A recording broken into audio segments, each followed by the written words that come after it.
c'est ça, ouais. Donc on fait des efforts pour être le plus possible ensemble quand on joue. Rythmiquement, ouais. Et du coup, oui, c'est vrai que ça te sert vachement à la gratte. T'as un jeu hyper.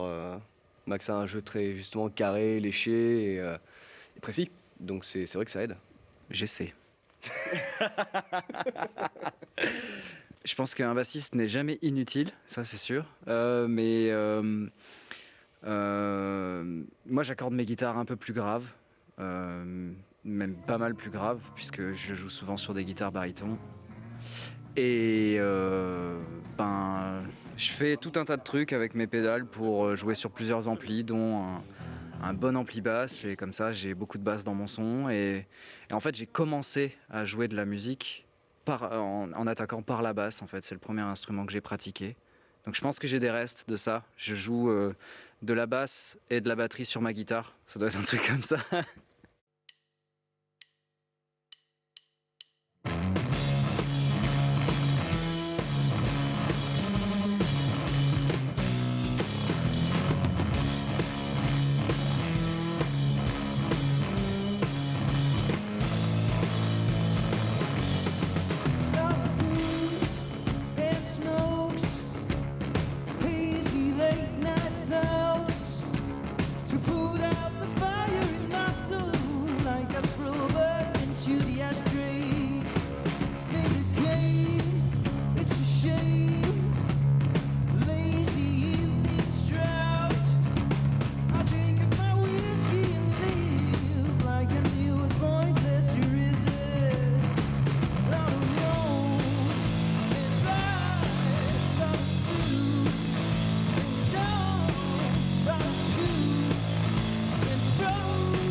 Troubles all the time, 'cause I'm looking for something that I can't find.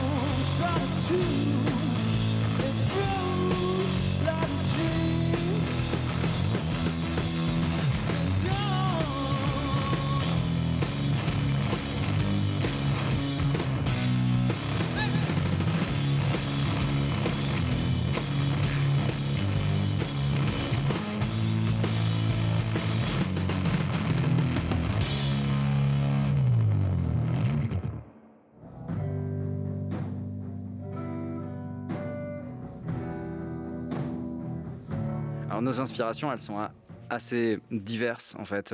Tous les deux, on écoute des trucs très, très différents, très variés. Alors effectivement, on a joué une reprise des Black Keys aujourd'hui.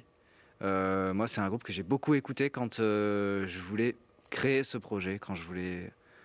dans ma manière de penser Blackbird Hill à l'époque, en 2012, j'écoutais énormément les Black Keys et ça m'intéressait de savoir comment ils faisaient pour avoir leur son et jouer qu'à deux.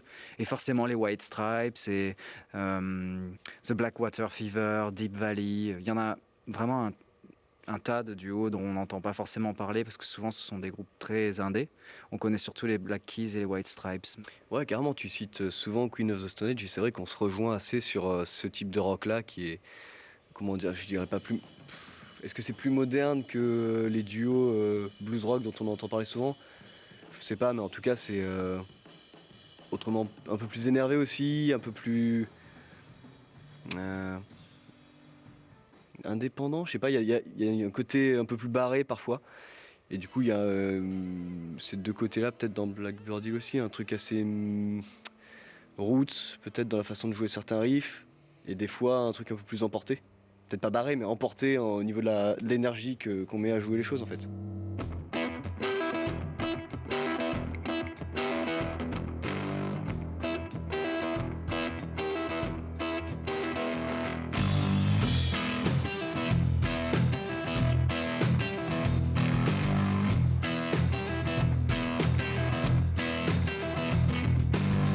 Keep me clean, keep me warm, keep my soul away from harm. Keep the night, keep the day, keep the in between away.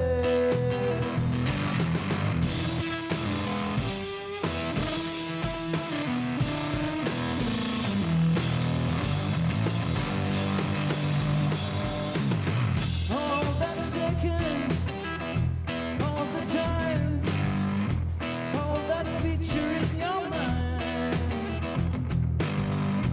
Hold the smoke, hold the fire, hold all that now in desire.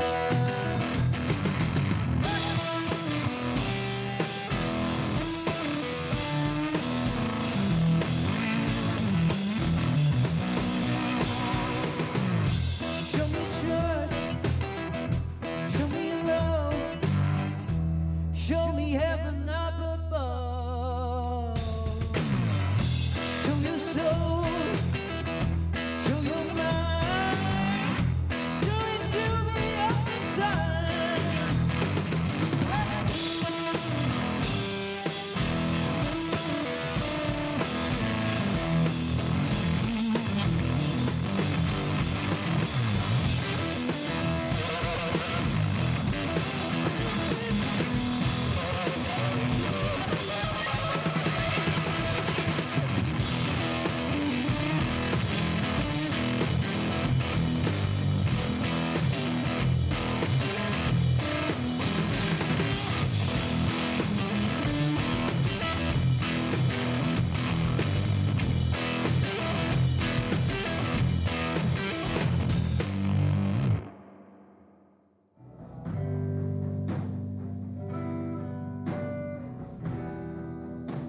Quand je dois écrire les textes, effectivement, je m'inspire de choses qui sont assez littéraires.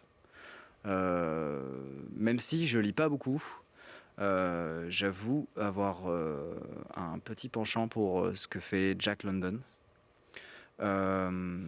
Mais en fait, ça m'arrive assez souvent de lire les textes d'autres projets, parce que ça m'intéresse beaucoup. Notamment Woven End, les textes de David Eugene Edwards, ils sont absolument magnifiques. Et Nick Cave and the Bad Seeds, j'ai un recueil de textes de Nick Cave qui traîne à la maison. C'est un gros bouquin comme ça, et ça se lit sans la musique. C'est magnifique, ce sont des poèmes, les sujets sont incroyables. Il y a une émotion là-dedans, c'est trop fort. Sur l'album qui vient de sortir en février, effectivement, il y a une référence à Jack London, puisque le disque s'appelle Razzle Dazzle, et c'était le nom de son premier voilier. Voilà, donc c'est quelqu'un qui a parcouru le monde et qui a fait beaucoup de trucs alors qu'il part de pas grand-chose. Du coup, se dire que ce disque, c'est un peu notre premier voyage, bah, c'était un peu évident.